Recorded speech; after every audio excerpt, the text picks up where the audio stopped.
Hello everyone. So today we will start our new chapter, that is understanding quadrilaterals. So to understand quadrilaterals, first we have to understand polygons. What are polygons and what are their characteristics? Okay. So first of all, you see open curves and closed curves. पहले हमें समझना होगा curves क्या होते हैं, ठीक है। तो ओपन कर्व्स जो बिल्कुल बाउंडेड नहीं है, ओपन है, and you can see closed curve. Now closed curves में there is circle and there is a complex figure, ठीक है। सो इसको हम सिंपल फिगर कह सकते हैं और इसको हम कॉम्प्लेक्स फिगर कह सकते हैं, ठीक है। तो पॉलीगन्स की डेफिनेशन क्या होगी? Simple closed curve made of line segments, ठीक है।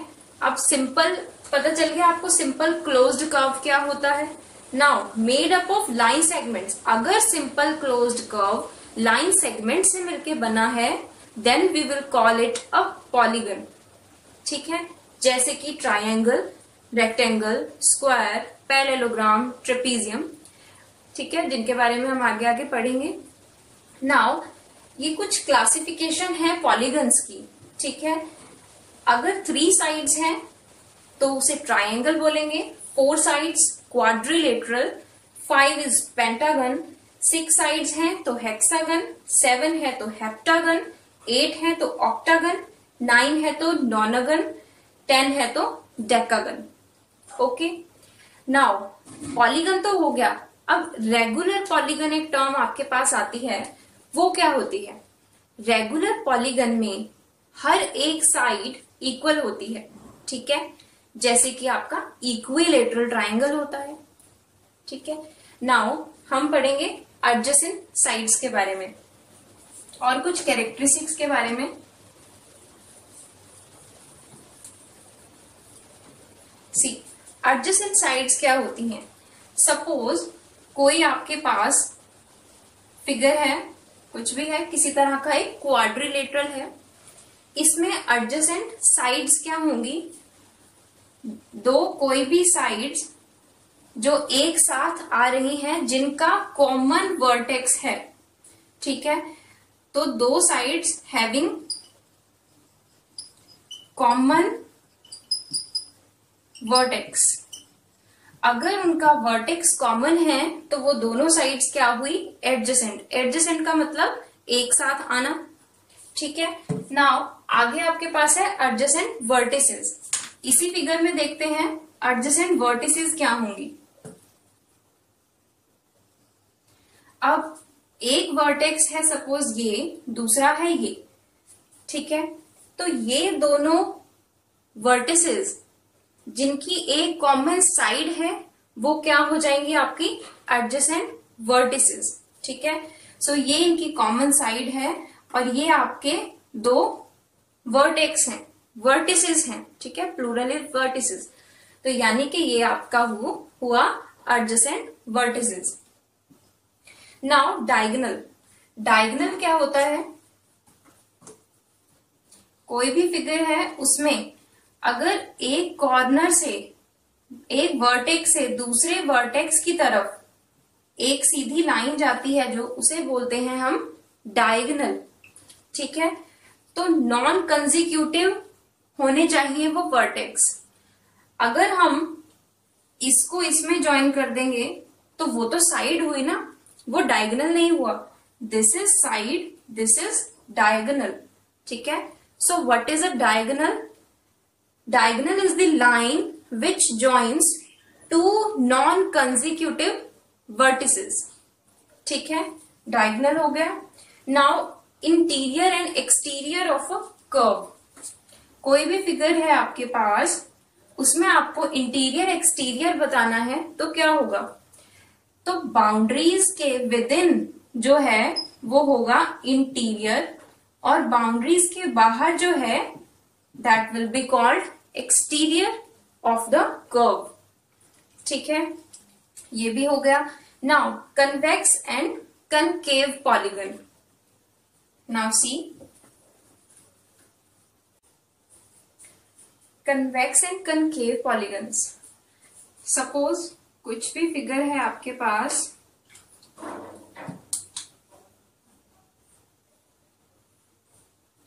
एक ये है और एक ये फिगर है, ठीक है, कुछ भी है सपोज। सो नाउ आप देखो कि जब हम इसका डायगोनल बनाएंगे, हमने इसका डायगोनल बनाया किसी भी तरीके से, ठीक है, तो इसका डायगोनल इस फिगर के बाहर नहीं गया, लेकिन तो ये क्या हुआ, कन्वेक्स। लेकिन जब हम कुछ ऐसी फिगर है, जब हम इसका डायगोनल बनाने की ट्राई करेंगे यहां से, तो ये इस फिगर के बाहर जा रहा है, इसका डायगोनल इसकी फिगर से बाहर जा रहा है, तो यानी कि ये क्या हुआ हमारे पास, concave. So this is convex polygon and this is a concave polygon. Okay, now next क्या है हमारे पास, रेगुलर एंड इरेगुलर पॉलीगन। हमने देखा जो रेगुलर पॉलीगन होता है उसमें ऑल साइड्स आर इक्वल, ठीक है, एंड इन इरेगुलर पॉलीगन सब साइड्स डिफरेंट होती हैं या कोई ना कोई एक साइड डिफरेंट हो जाती है, तो कुछ भी। नाउ ऑल्सो रेगुलर पॉलीगन को हम ना इक्वी एंगुलर और इक्विलेटरल भी कह सकते हैं। सपोज ट्राइंगल है, रेगुलर है, जिसकी सारी साइड्स इक्वल हैं, सारी साइड्स इक्वल हैं, तो हम इसको बोलते हैं ना इक्विलेटरल ट्राइंगल। तो अब देखो इक्विलेटरल तो है और इसके सारे एंगल्स भी इक्वल होते हैं, तो इसको हम इक्वी एंगुलर भी बोल सकते हैं, है ना। सो रेगुलर पॉलीगन्स को, हर एक रेगुलर पॉलीगन को हम इक्विलेटरल और इक्वी एंगुलर बोल सकते हैं, ठीक है। This point is clear. Now angle sum property, हमने 7th क्लास में एंगल सम प्रॉपर्टी पढ़ी सिर्फ ट्राइंगल की। रिकॉल करते हैं, ट्राइंगल की एंगल सम प्रॉपर्टी में क्या होता है कि sum of all angles is equal to 180 degree, ठीक है। सब एंगल्स का सम हमारे पास 180 आ जाता है। नाउ अगर हम कोई क्वाड्रिलेटरल लें, इसको हम डायगोनल बनाकर 2 पार्ट्स में डिवाइड कर सकते हैं। ये जो 2 पार्ट्स हैं, you can see these are triangles. अब ये दोनों ट्राइंगल हैं, एक ट्राइंगल का एंगल का सम होता है 180, तो यानी कि इस ट्राइंगल के एंगल्स का सम है 180 एंड इस ट्राइंगल के एंगल्स का सम है 180। इट मीन्स इस पूरे क्वाड्रिलेटरल का जो एंगल्स का सम है वो क्या हो जाएगा हमारे पास, 360 डिग्री, ठीक है। आगे देखो, let us take pentagon. Pentagon लिया तो हम यहां पर 3 ट्राइंगल्स बना सकते हैं। ये देखो 1 ट्राइंगल एंड 2, हमने 2 डायगोनल बनाए और 3 ट्राइंगल्स में ये डिवाइड हो गया। नाउ एक ट्राइंगल का 180 होता है, तो इन तीनों का कितना हो जाएगा, 540, है ना। 1 का 180 है एक ट्राइंगल का, तो 3 ट्राइंगल्स का 540 डिग्री हो जाएगा हमारे पास एंगल्स का सम। तो यहां से हमें एक कंक्लूजन मिलता है, ठीक है। वो कंक्लूजन क्या है कि एंगल्स, सम ऑफ एंगल्स को हम रिप्रेजेंट कर सकते हैं, सम ऑफ एंगल्स को हम रिप्रेजेंट करेंगे n-2 मल्टीप्लाइड बाय 180। कैसे, देखो यहां पर कितनी साइड्स थी, 3 साइड्स थी। हमने क्या किया, n-2 देखो 3 माइनस 1 2 इंटू 180 कितना हो जाएगा, 1 into 180 is equal to 180 degree. हमारे पास आ गया 180 डिग्री। नाउ सेकंड में देखो, इसकी साइड्स कितनी है, 4। इस फॉर्मूले में पुट करके देखो, 4 minus 2 is 2 multiplied by 180 that is 360। मिल गया हमें ये।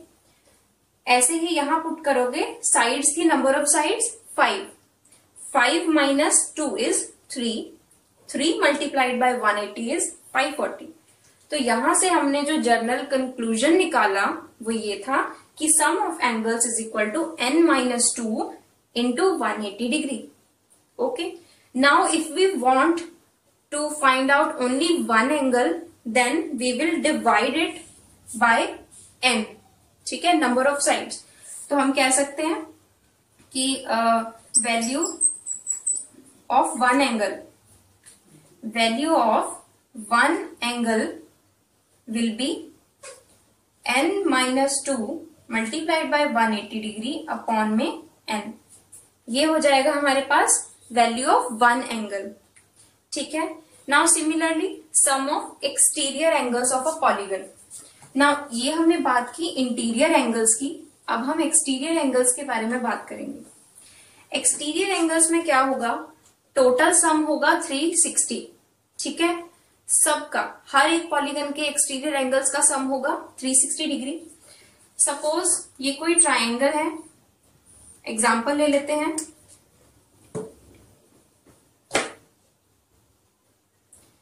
इसका एक्सटीरियर एंगल देखो, वन एंगल ये हो गया एक्सटीरियर, एक एंगल ये हो गया और एक एंगल ये हो गया. सपोज ये एक इक्विलेटरल ट्रायंगल था. ठीक है, सो 60 डिग्री यहां, 60 डिग्री यहां और 60 डिग्री यहां. ठीक है, now if we want to find out the sum of exterior angles, तो आप देखो अगर ये 60 है तो लीनियर पेयर से ये कितना हो जाएगा 120. सिमिलरली ये 60 है तो ये हो जाएगा 120 बाय यूजिंग लीनियर पेयर वाली क्वालिटी. नाउ यहां पर देखो ये भी ऐसे ही हो जाएगा 120 डिग्री. ठीक है, अब देखो 120 120 120 ये क्या हुआ, सम ऑफ एक्सटीरियर एंगल्स. ठीक है, यही थे इसके एक्सटीरियर एंगल और ये टोटल कितना हो गया 360. सिमिलरली आप कहोगे तो ट्रायंगल्स में हो गया. अब किसी क्वाड्रिलेटरल में देख लेते हैं. सपोज ये कोई रेक्टेंगल है जिसकी सारी साइड्स 90 डिग्री के इक्वल है, तो इसका एक्सटीरियर एंगल हो गए ये. ठीक है, ऐसे कर सकते हैं हम इसके एक्सटीरियर एंगल्स. नाउ ये 90 है तो ये भी कितना हो जाएगा 90. ये 90 है तो ये भी 90, ये 90 है तो ये भी 90 और ये 90 है तो ये भी 90. सम कितना हुआ 90 90 90 90 इज 360. तो हमने देखा सम ऑफ एक्सटीरियर एंगल्स हमेशा ही 360 आएगा. नाउ अगर किसी एक एक्सटीरियर एंगल की वैल्यू निकालनी है तो आपने बस क्या करना है, इसको n से डिवाइड कर देना है. जितनी भी नंबर ऑफ साइड्स हैं उससे